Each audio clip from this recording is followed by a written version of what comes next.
Jadi kita berebut untuk membawakan bukunya guru. Itu bangganya luar biasa. Jadi seolah-olah tuh punya tugas penting gitu. Biasanya ketika ada materi langsung interaksi dengan anak-anak didiknya. Sekarang harus preparationnya jauh banget ya. Bagaimana kurikulum harus mudah dimengerti terutama di saat daring. Bagaimana kurikulum mendesain, membuat supaya itu tadi anak-anak tetap betah belajar gitu ya. Kita hitung dari biasanya 9 jam dalam sehari, 10 jam dalam sehari, wah anaknya stres, gurunya apalagi.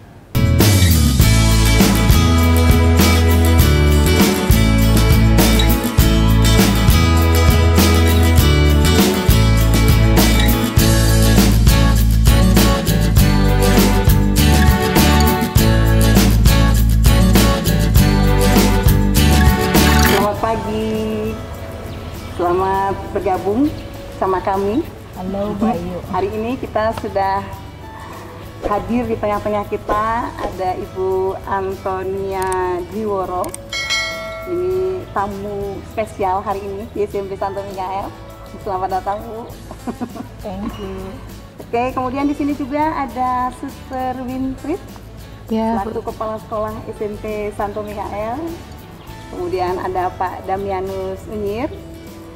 Ini Pak Damianus itu di bidang kurikulum dan saya sendiri Ibu Ayu sehubungan dengan aktivitas belajar dari rumah, kemudian bagaimana peran orang tua ke depan untuk putra-putri kami. Silakan Bu, mungkin ada pengalaman berhubungan dengan sekolah yang bisa Ibu ceritakan pada kesempatan kali ini.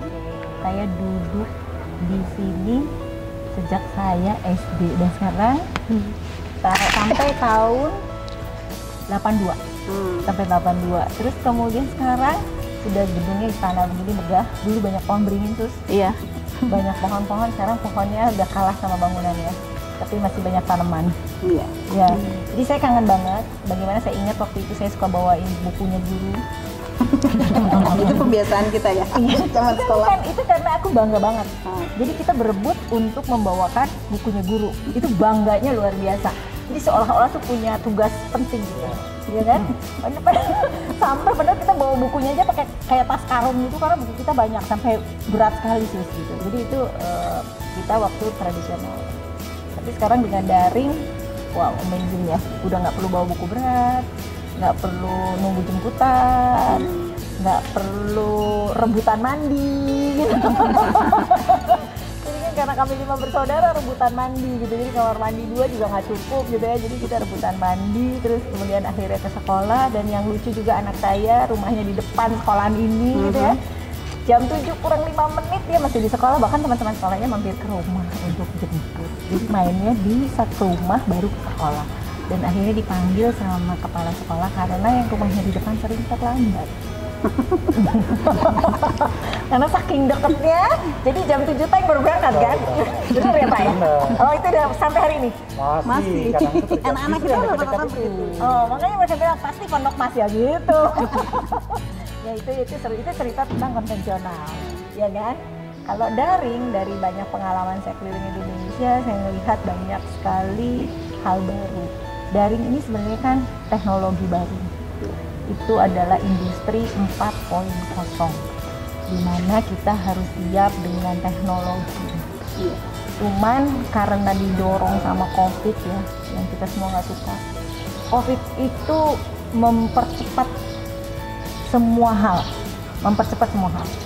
Gadgetnya Bu Ayu pastinya sekarang nggak cuman WA-an doang dong. Iya. Benar nggak? Apa coba? Di dalamnya ada Classroom, Zoom. Ada Mian?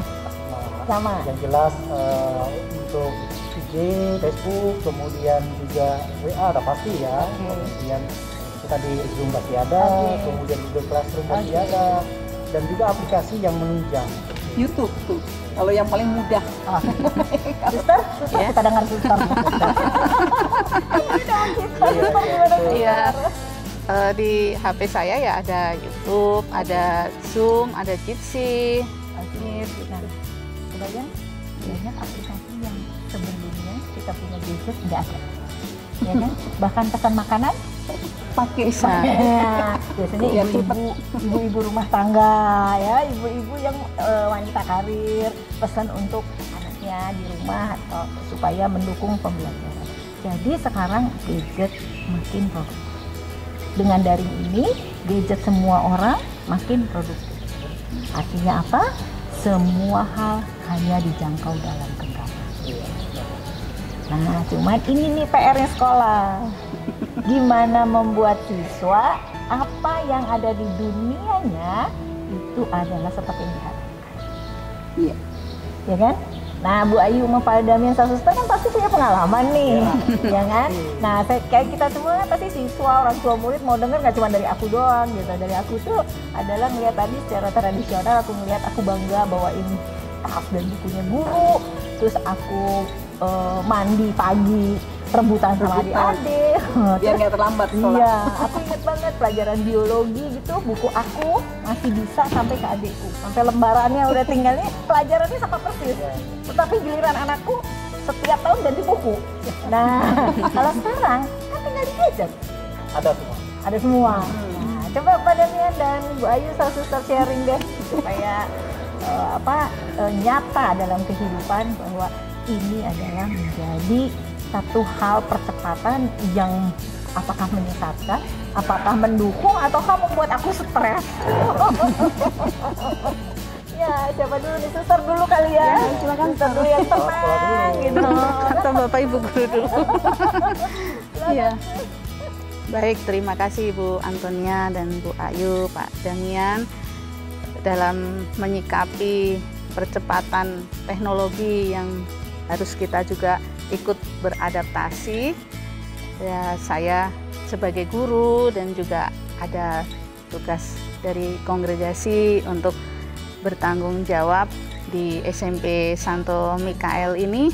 Ketika kita mulai mendengarkan instruksi dari pemerintah kaitan COVID-19 supaya belajar dari rumah, tentu ya sama dengan orang tua pun ya ada bagaimana kita selalu ini ya yang terbaik untuk anak-anak, bagaimana kita melayani mereka. Sedangkan biasanya kita berjumpa di sekolah, misalkan saya mengajar bahasa Indonesia tentang teks produksi, anak bisa langsung mendengarkan lalu diskusi bersama dengan mereka, mengerjakan tugas bersama, menempel tugas-tugas teks produksi itu strukturnya apa saja dan hal-hal apa saja yang ini caranya bagaimana, misalnya mau membuat sesuatu pun bisa langsung dipraktekkan bersama anak, dan itu juga ya sungguh menyenangkan. Tapi bagaimana ketika instruksi pemerintah kita belajar dari rumah, nah tentu kan semua berpikir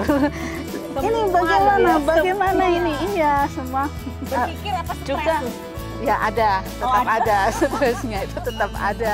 Jadi kita bagaimana ini mengolah terus pertama ya ada kok anak terlalu banyak sekali tugas gitu kan, padahal situasi kalau belajar di rumah dengan belajar di sekolah tentu kan berbeda, dan kita sebagai satuan pendidikan tetap mengikuti apa yang diinstruksikan oleh pemerintah melalui SK dari Pak Menteri sendiri, bagaimana misalkan jam belajar dari rumah itu dibatasi, jamnya hanya berapa, pelajarannya berapa, maka yayasan bersama sekolah juga mencari metode pembelajaran yang tepat, yang kita anggap yang paling inilah untuk pas di Kota Cimahi ini, terlebih di sekolah kita ya, dengan didampingi oleh pemateri waktu itu oleh Bapak Sudayat yang sudah tidak asing lagi untuk hal kurikulum untuk tingkat nasional, didatangkan oleh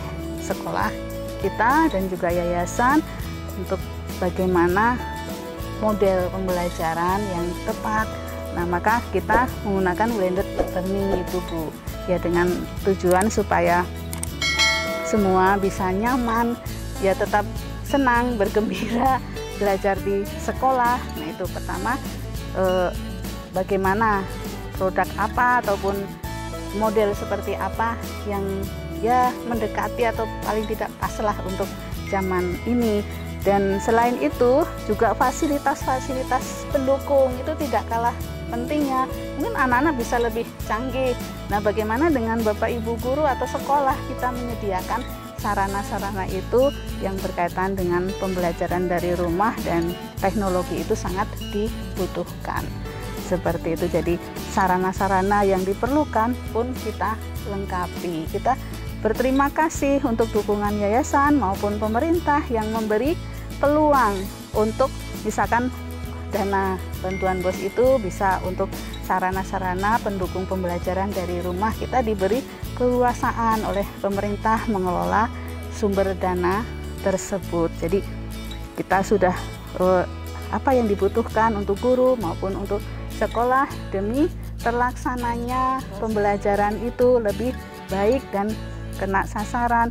Selain itu juga kita karena sesuai dengan visi sekolah menjadi pribadi pembelajar dan cinta kebenaran, tetap selain ilmu pengetahuan, sikap itu penting, pendidikan karakter, maka tetap ada pembiasaan setiap harinya dari hari Senin sampai Kamis ada pendampingan wali kelas, ada yang bersifat kerohanian kalau di tempat kita Sanggar Veritas, lalu ada literasi, ada pembinaan yang dari kesiswaan, gitu Bu Ayu sebagai kesiswaan dan dibantu Pak Jeffrey juga dari kurikulum, lalu berbagai hal yang ini kita sesuaikan dengan kebutuhan, termasuk juga bersama Bu Antonia sebagai keluarga, sebagai alumni kita undang untuk membantu bagaimana para orang tua dalam mendampingi anak-anak di masa yang perubahan, dan ini nanti terus akan cepat perubahan-perubahan itu, dan mau nggak mau kita mesti mengikuti hal tersebut, tapi tetap terarah dan tetap kita juga punya keyakinan, kepercayaan bahwa Tuhan akan memberikan jalan yang terbaik dengan caranya, dengan tangan-tangan, dengan malaikat-malaikat yang dikirimkan, malaikat kita yang dikirimkan oleh Tuhan untuk untuk membantu kita. Ini malaikat-malaikat banyak sekali supaya SMP Mikael dalam pelayanan kepada masyarakat itu semakin maju dan bermutu dan tetap berkarakter, menjadi pribadi utuh, cerdas dan cinta kebenaran, itu harapannya seperti itu. Ini baru suster. Jadi dari suster sebagai kepala sekolah, yayasan, apa yang berubah? Banyak banget. Biasanya ketika ada materi langsung interaksi dengan anak-anak didiknya, sekarang harus precision-nya jauh banget ya. Bagaimana kurikulum harus mudah dimengerti, terutama di saat daring. Luar biasa, semoga suster selalu diberikan kesehatan beserta tim. Amin. Sehingga semua stakeholder yang ada di sekolah ini juga merasakan manfaat yang sangat baik ya, menjadi pribadi yang luar biasa. Ya, sekarang tentunya giliran dari tim kurikulum, ada juga dari Pak Damian yang seru banget ya. Bagiannya beda banget dengan waktu aku ngebayangin waktu aku SMP di sini dengan sekarang. Wow. Luar biasa ya Bu. Ya silakan. Baik, terima kasih. Saya akan menceritakan ya. Saya masuk sini 2009. 2009 tuh masih konvensional lah. 2009 itu saya masih dari Jakarta. Nah, enggak juga sih. Enggak, saya di Jakarta. Oh, Ibu di Jakarta ya. Terus kemudian masih ada sebagian kecil bangunan tua. Saya masih mengalami itu, pohon-pohon masih masih asli, berarti zaman aku dulu ya. Iya. Kemudian di sini masih ada toren, masih patung Dominikus. Iya, betul. Iya. Ya, itu gua banget. Saya mengalami. Gitu. Iya. Nah, kemudian ya selama proses di sini ya tentu saja saya merasakan itu tadi selalu ada perubahan-perubahan yang mesti harus kita ikuti gitu ya. Dan sebagai kurikulum tentu saja dinamika yang terjadi di dunia pendidikan itu harus diikuti. Jadi kita nggak bisa berdiam diri. Karena kalau kita berdiam diri kita terlindas. Oleh karena itu maka yang paling mengagetkan ya 2020 ini. Benar, itu semua orang. Iya, benar. Ini Semua orang ya. Tadi udah dikatakan. Suster aja udah bayangin tadi dengan tenangnya menceritakan, tapi hati dan cerita pelajarannya bergejolak. Iya. Pengalaman itulah yang membuat kami mau tidak mau harus berubah. Ya. 4.0 harus kita hadapi dengan cepat, kemudian berinovasi dan inovasi. Saya ingat persis ya, pada hari itu hari Selasa, kemudian instruksinya hari Rabu harus sudah dari rumah. Kemudian kami guru juga agak kelabakan pasti. Kemudian saya mencoba berkoordinasi dengan kepala sekolah dan dinas. Kemudian kami langsung pelatihan. Yang lain belum. Oke. Kami langsung pelatihan. Keren banget. Ya. Terutama harus mengenal teknologinya. Kebayang belum kenal aku sih. Kami cepat sekali ya. Jadi sekolah lain itu ya atau berhenti di rumah. Kami tidak. Para bapak ibu gurunya langsung kami latih, kemudian dengan berbagai macam malaikat penyelamat tadi gitu ya, dari teman-teman, dari tim sekolah gitu ya, kami mencoba melakukan itu. Dan terus mengikuti perkembangan itu gitu ya. Kemudian di bulan Juli setelah selesai bukan selesai COVID-nya ya, COVID kan terus berlanjut ya sampai sekarang ini juga masih gitu ya. Kemudian di bulan Juli itu kita adakan pelatihan tadi yang sudah disebutkan oleh kita. Nah, dengan pelatihan itu kita punya model yang luar biasa, tetapi membuat kami stres. Iya, karena kan baru. Kita mengenal itu baru. Dan kita harus menyiapkan skill baru. Sekali lagi, kembali lagi ke kurikulum. Bagaimana kurikulum mendesain, membuat supaya tadi anak-anak tetap betah belajar. Kita hitung dari biasanya 9 jam dalam sehari, 10 jam dalam sehari, wah anaknya stres, gurunya apalagi. Anak itu biasa mengerjakan sebelum kita melaksanakan program itu bisa sampai jam 11 malam, terus bayang nggak? Nah, dengan desain itu kita mendapatkan pelatihan, kita olah. Dan begitu kan gitu ya, pada saatnya lalu kita mencoba untuk pelan-pelan, tetapi pasti gitu ya. Terus guru-guru kita tetap inovasi, kita tetap pelatihan. Webinar. Yang membuat saya senang adalah guru yang tadinya, mohon maaf ya, katakan gaptek gitu ya. Oh, sekarang nggak ada istilah gaptek. Wih, keren banget ya. Sekarang harus menguasai. Nah, Memang tuntutan. kenapa? Karena tuntutan. Itu tadi saya katakan di awal, kalau gurunya tidak berinovasi, ya tanpa sadar tergerus kan. Nah, itulah yang membuat kami sampai saat ini eksis, saya katakan. Wow. Bahkan kami bisa eksis. masuk ke TVRI Jabar itu ya karena blended-blendednya gitu kan. Sesuatu yang luar biasa gitu. Nah, teman-teman juga demikian ketika ini dilaksanakan juga mengalaminya sama. Sharingnya apa? Kepala panas. Ya. Pasti karena kan Pusing. Karena ya mengatur bagaimana ya anak, belum lagi masalah di rumah, anak-anak di rumah juga begitu kan, fasilitas mereka juga, kemudian kita coba hubungannya cek dengan wifi, fasilitas internet dan mereka. kuota dan seterusnya, banyak persoalan. jadi problem itu apa tantangan komplit, gitu ya. ya sangat komplit. Nggak makin panjang Panjang ya. Satu beres tambah lagi 5 ya. Ibarat seperti karet ditarik terus semakin panjang gitu ya. Tetapi kita yakin bahwa di tengah-tengah yang panjang kita masuk. Bagaimana kita menyelesaikan itu? Ya tentu saja tidak selesai saat ini, tetapi paling tidak kami melihat di SMP Santo Mikael sendiri, proses pendidikan itu orang banyak mengapresiasi. Artinya apa? Bahwa pendidikan kita itu ya sungguh luar biasa lah gitu kan. Jadi kami meneliti ya Bu ya. Meneliti 94% itu anak-anak bisa mengikutinya dengan baik. Artinya hanya 0, sekian persen, 0,6% kan, artinya itu tadi kendalanya fasilitas, kemudian mungkin jaringan dan seterusnya. Kali melihat bahwa di atas 50% berarti pendidikan di SMP Santo Mikael itu oke gitu kan. Nah, Jadi 1 sampai 10 itu ada di 8-9. ya, itulah. Jadi artinya itu semakin membuat kami yakin, kemudian dengan Bapak Ibu guru yang muda-muda gitu ya, mereka mau belajar, mau berinovasi. Milenial kan. Cepat mereka Tadi yang belajar. Ibu katakan Damianus, yang mana ya? Saya nggak kenal itu. Nah, gitu ya. Terus sekarang kok ada wujud yang lain gitu ya. Oh, ternyata ini orangnya gitu ya. Kalau Bu Antonia berbicaranya begini ya, inilah orangnya. Damian bicara juga keras gitu ya. Artinya apa? Bahwa pola ini akan membuat kita semakin sadar bahwa dunia pendidikan itu mau tidak mau kita harus ikuti perkembangannya, mau belajar dan juga kita berinovasi, karena kalau tidak ya sudah selamat tinggal. Apalagi ini sekolah swasta ya Bu ya, sudah banyak sekali alumni yang dicetak di sekolah ini, dan dengan zaman yang semakin berubah ini ya pola tentu saja kita berubah.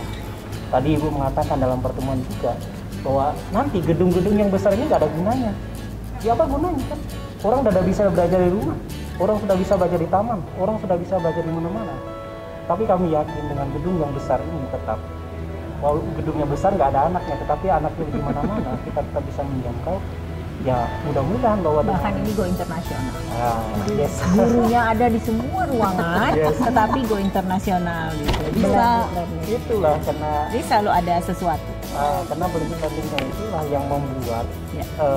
satu anak-anak kita menjadi nyaman belajarnya karena mereka tidak terporsi lagi, kemudian hanya untuk tatap maya ya istilahnya kita itu hanya empat pelajaran ya. Itu kan artinya sangat mungkin, lalu sisanya mereka belajar, lalu sore itu mereka sudah bisa ya untuk urusan keluarga, untuk komunikasi dengan keluarga dan seterusnya. Dan kita berusaha untuk tidak, walaupun tugas Bapak Ibu guru tentu saja tidak mudah juga ya, karena kami harus cek and recheck, mengecek lagi tugasnya, kemudian mengirim lagi tugasnya, kemudian tapi oke lah, yang penting Pas orang tua mengecek terus mengirim, error ya itu masalah mati lagi. lampu listriknya gitu. Belum lagi pada saat kita ngajar, Pak izin anak saya nggak bisa ikut karena jaringannya di sini jelek. Memang betul Bu, bahwa ketika itu dilaksanakan bayang nggak ribuan orang menggunakan itu di jam yang sama, kan kita Telkomsel atau apapun gitu ya. Ya ini tantangan bukan hanya Tantangan. untuk guru, bukan untuk Semua sekolah, ya, saya kira. Dunia usaha tapi juga tiga tadi, gitu. enggak tiga. Pihak sekolah, Pihak sekolah, masyarakat, ya. dan pemerintah. Ya, jadi semua harus berkolaborasi, kan nggak bisa misalnya kita saling.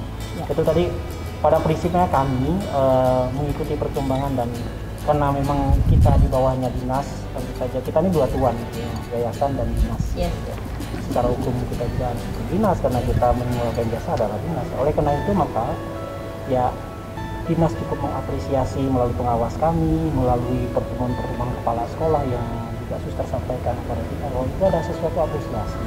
Nah itulah yang semakin membuat guru-guru kita ini, ayo kita berinovasi, ayo kita semangat, ayo kita jalan, jangan jalan di tempat, tapi terus maju. Saya kira itu sih Bu, pengalaman saya gitu. Yang pasti Sementara gitu, Mas jangan. Itu bisa 3 jam. Yang pasti baru ini- sedikit ini. Jadi tadi nggak pengen titik.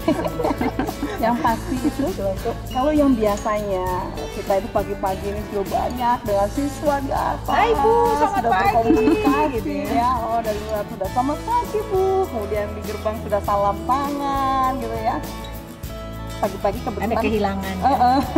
kebetulan terutama saya di bagian kesiswaan biasa kan kalau pagi-pagi itu selalu harus Waduh, nggak ada tisu nih Ibu sambil menangis. Karena ada kehilangan di mana ini. Oke lanjut Bu. yang biasanya kita pagi-pagi sudah kumpul di lapangan berkomunikasi ya, Emosi dibangun ya. terus tiba-tiba sekarang sejak dinyatakan bahwa kita harus belajar dari rumah, datang ke sekolah tuh sepi. Kadang-kadang aduh nih kemana ya anak-anak. Ngerasain Bu. Ya benar. Dan, tapi saya lihat dengan percepatan yang harus kita hadapi ini, artinya dengan teknologi yang ada sekarang kita berusaha terus untuk mendampingi anak-anak kita gitu ya. Kemudian bagaimana proses pembelajaran tetap harus berjalan itu. Memang awalnya kita tuh begitu sangat bersemangat gitu ya, Bapak Ibu guru semangat untuk belajar mengenal teknologi, kemudian membuat program yang begitu kita harapkan nanti kalau anak melihat belajar sesuatu itu langsung anak tuh paham, ngerti gitu. Menyiapkan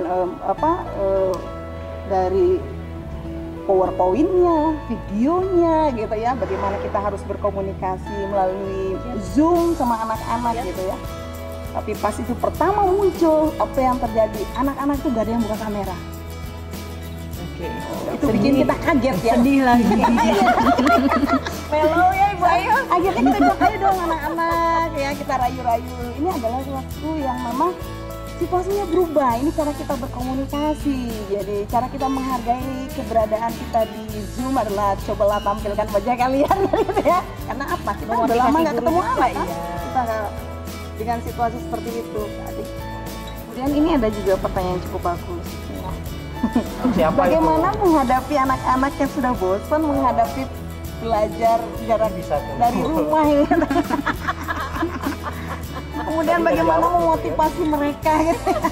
Nah Pak Damian boleh jawab tuh, tadi kita udah dijawab. Berarti Pak Damian mendengarkan, bisa Iya. menjawab. Silakan. Tadi saya mendengarkan bahwa apa yang dijawabkan oleh Bu Anunya tadi, memang kita settingan tempatnya, Iya, meja benar. kecil, jangan sambil baring, jangan sambil makan atau apapun, tetapi tunggu secara psikologis itu harus dipersiapkan, karena bagaimanapun walaupun tidak ada teman-teman ya tidak ada orang, tapi kan ini belajar secara psikologis. Anak harus bisa menangkap apa yang disampaikan oleh guru.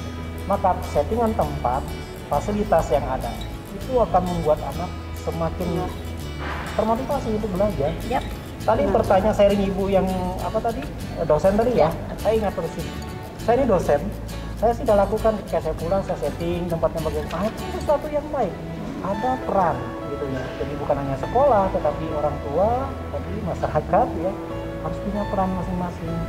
Kalau saya sebagai orang tua, ya saya membantu anak saya supaya nyaman. Iya, saya suka mengajak anak-anak saya, terutama saya sih berharap juga murid-murid saya ya di sini tetap IKL. Jangan kesempatan kita untuk belajar lebih, karena sekarang belajar itu tidak dibatasi oleh waktu dan ruang Dan usia. dan usia juga ya. Waktu saya juga terus harus mau belajar. Artinya gini, kadang-kadang di sosial media itu suka ada tawaran, ada lomba ini, lomba itu, ikuti gitu ya.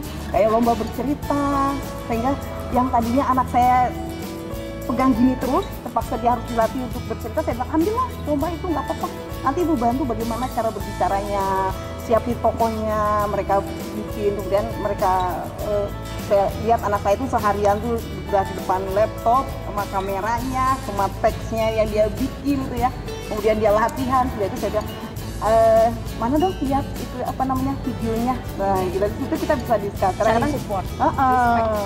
Bapaknya juga begitu, kakaknya juga. Artinya anak-anak di rumah juga ini kesempatan loh buat kita, artinya ya belajar dari rumah, pelajaran sekolah tidak tertinggal, tapi di luar juga kita bisa mengambil gitu ya aktivitas-aktivitas lain yang bisa mengembangkan potensi kita gitu. Kemudian dibagi dalam keluarga sehingga satu keluarga itu tahu oh gini toh gitu dan sebagainya, dan itu menjadi satu yang menarik di rumah. Nah, salah satu juga ya tips dari saya untuk menghindari kebosanan adalah kita jangan menggunakan gadget masing-masing. Ya, walaupun kita ada kecuali untuk urusan tadi belajar, untuk urusan kantor, di luar itu Anda baca WA, Anda buka-buka Facebook, pastikan kalau ada anak kita, handphone kita tinggalkan. Nah, family yang tadi dimaksudkan oleh Bu Ayu adalah dengan masak, itu adalah salah satu meninggalkan handphone. Jadi di rumah pun tinggalkan handphone agar tidak masuk ke dalam aktivitas. Karena apa? Di dalam digital itu semua unlimited, semua bisa diakses. Kalau dia dapat keyword tuh dari teman yang salah, itu yang rugi kita dan bahaya. Ya, jadi pastikan di rumah kalau nggak penting tinggalkan handphone, bikin peraturan. Ya kita sekarang kita makan bareng, handphonenya ditinggalin. Masak bareng, aku pun ikut tinggalin orang tua misalnya kayak gitu. Jangan kita bilang nak belajar, kitanya ya jadi kita harus jadi model. Itu tips terakhir dari saya, karena kalau nggak kita berjam-jam, kita kayaknya cukup panas mataharinya. Kayaknya sudah waktunya harus ada yang mesti harus dibereskan lagi yang lain. Jadi berjemur mendapatkan masak dari Malah sehat ya Bu. Terima kasih buat Bu Antonia yang sudah mendapatkan masukan. Iya, Ibu. Luar biasa. Pak Damian dan anak-anak, harapan ibu adalah kegiatan kita hari ini bisa memberi informasi bagaimana selanjutnya yang harus kita lalui, dan kita harus siap dengan segala perubahan yang terjadi di sekitar kita, menjadikan ini adalah sebuah tantangan, ya kan, untuk bisa kita hadapi, kita lalui, tapi tetap kita melakukan aktivitas positif, kemudian tetap berprestasi, gitu, tetap menyenangkan dan bahagia. Kira-kira begitu? Wow. I love you all. Terima kasih. Terima kasih.